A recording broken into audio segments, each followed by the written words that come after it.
Вітаю всіх на каналі Плітучки. У цьому випуску я буду редизайнити ліжко. І це не якесь невідоме ліжко з OLX. Воно з румунського гарнітуру, який належав сім'ї моєї найкращої подруги. І воно так багато всього бачило. Нас з подругою двох розмальованих підлітка початку 2000-х.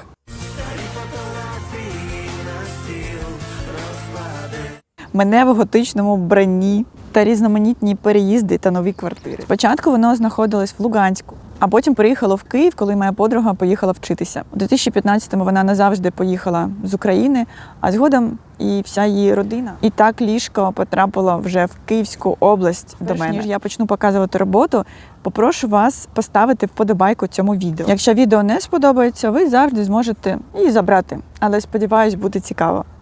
Як би не було сумно, але по віку ліжко вже відноситься до категорії вінтажних речей. Постійні переїзди дались в знаки. Воно ремонтовано, скріплене металевими кутами, потріскане, подряпане, десь трошки відійшов шпон. Це ліжко дорого моєму серцю, тож до ремонту і редизайну приступаю з особливим трепетом і любов'ю. Хочу вдихнути трохи сучасності в нього. Раніше якось не помічала, що знизу на одній стороні прибиті дві планки, на яких тримається металевий кут. Думала зняти, та де тобі? Планки посаджені на клей, тож прийдеться їх ховати інакше. Я думаю, що я їх просто пофарбую у колір самого ліжка. Почну з того, що підстелю під ліжко клейонку та старі шпалери, щоб сипалось усе не на підлогу. Ліжко дуже важке. Його розмір 1,80 м на 2 м. Воно повністю дерев'яне, навіть ламелі дерев'яні, кожна шириною 4 см та товщиною 2,5 см. Тобто все це важить стільки, що двоє міцних чоловіків ледве заносили ліжко в кімнату. Тож я лише трохи підіймаю, та й це важко, як мені не вистачало домкрату. Ліжко довго стояло, його встигли полюбити павуки, треба його ретельно протерти від павутиння і пилу. Оскільки шліфувати буду в кімнаті, треба якось підключити шліфмашинку до пилососу. В мене немає перехідника, тому знайшла в підвалі гофру від старої пральної машинки. Ну і якимись підручними засобами все це скріпила. Головне, що все трималося і справлялося зі своїм призначенням на всі 100. Пилу практично не було.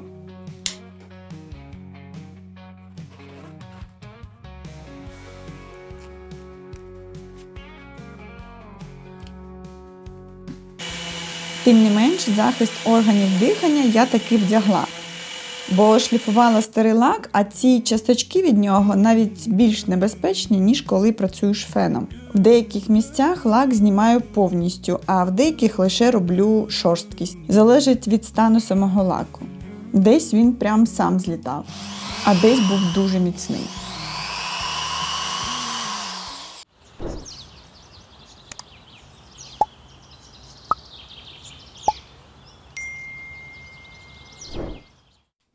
Після цього знов витираю від пилу. Підклеюю шпон. Дуже незручні місця, важко кріпити струбцину. Потім шпаклюю всі сколи. Їх багато, процес довгий. Знов шліфую. Тепер вже вирівнюю шпаклівку. В цих поглибленнях приходиться шліфувати вручну.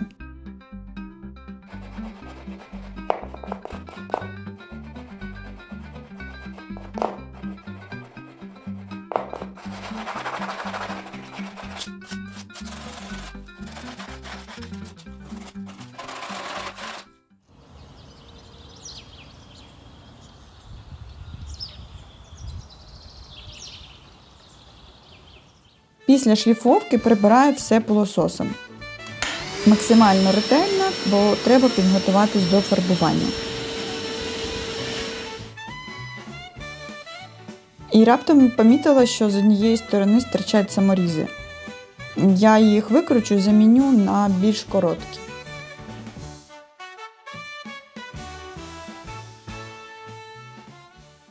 Дорогі друзі, підтримайте канал лайкою. Лайком. Лайком підтримуйте, добре? Підпискою та коментарем. Якщо вам подобаються випуски, ви можете стати спонсором каналу та сприяти створенню подальшого контенту. Посилання на монобазу в описі під відео. Донайте на ЗСУ і підтримуйте українське.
Хочу залишити деякі ділянки, як є, без фарбування. Заклею їх малярною стрічкою. Вийшло досить довго, бо лінії хвилясті і треба наклеїти так, щоб було якісно і ніде не вилазила фарба.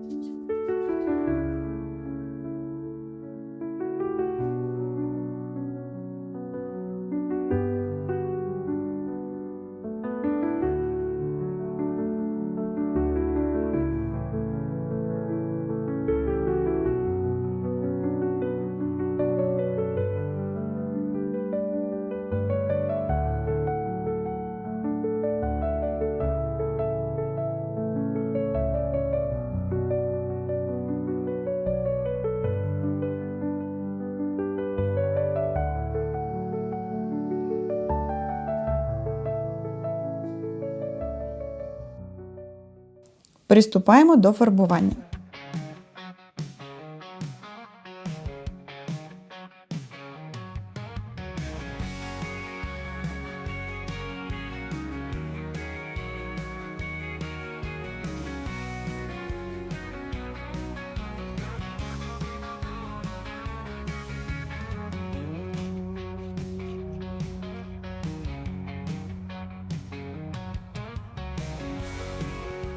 Перший шар завжди виглядає таким нещасним. Складні різьблені ділянки я проходила пензлем.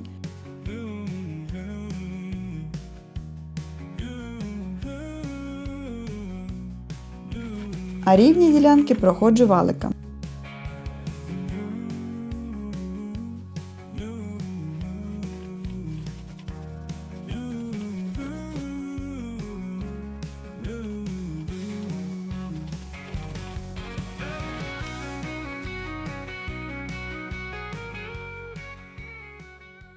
Зараз трошки відволіку вас від ліжка і покажу мій головний біль цієї кімнати. Можливо, ви помітили на початку відео, що в куту біля вікна, де зараз висить батарея, немає куснів шпалер. Це тому, що кілька років тому раптово цей кут почав протікати з вулиці. Спочатку я думала, що діло в щілині між плитами і штукатуркою. Тому першим ділом вирішила замазати герметиком. От як оці стики. Старанно зробила з усіх сторін.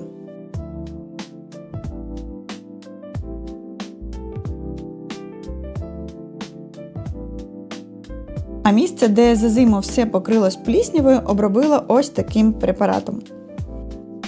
А для цього зняла шпалери рівно. В мене ще є нові кусні цих самих шпалер, тож я подумала, що потім акуратно приклею стик.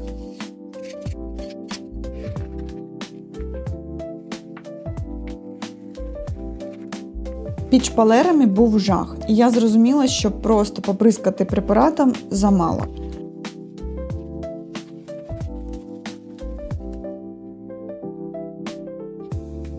До того ж, він досить швидко скінчився.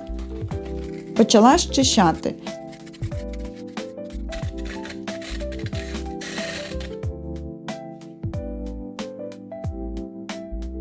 Зрозуміла, що пліснява встигла в'їстися в штукатурну сітку. Тому її я теж зняла.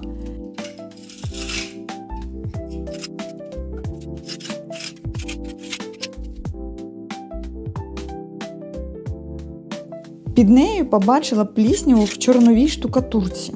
Теж прийшлось вичищати все майже до ракушняку.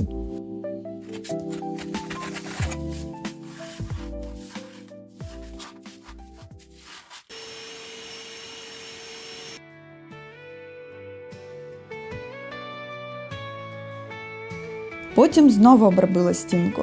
Пусту банку з-під препарату налила доместос з водою. Мені здається, що хлор навіть краще подіяв, аніж препарат.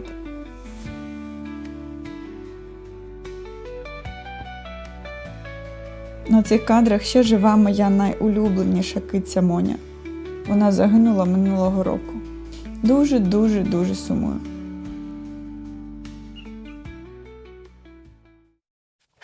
Для відкосів в мене була мультифінішна шпаклівка.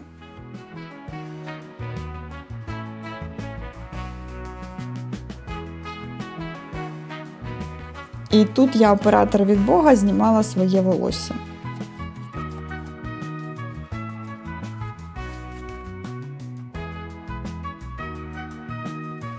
Для стіни замішувала 2 шпаклівки, обидві вапняні. Вони наносяться почергово. У нас в будинку всі стіни покриті вапном.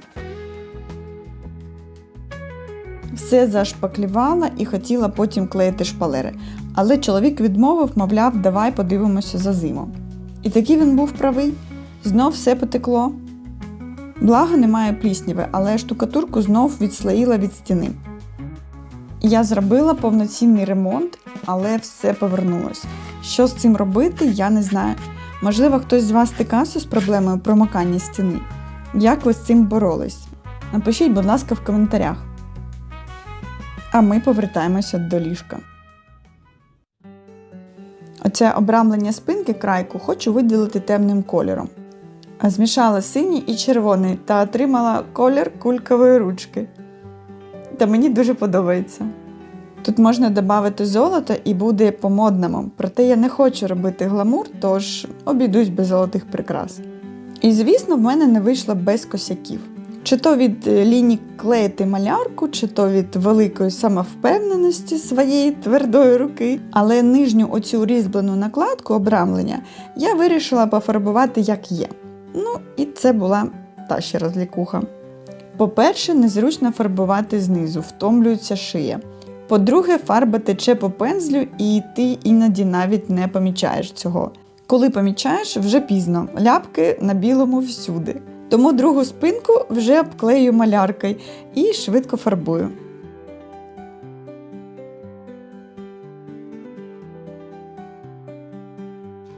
Коли підсохло, знімаю стрічку.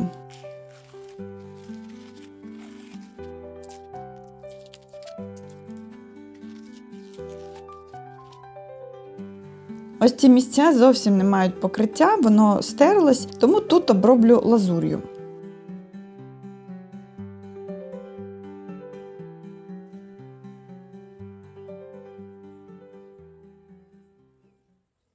І все, редизайн готов.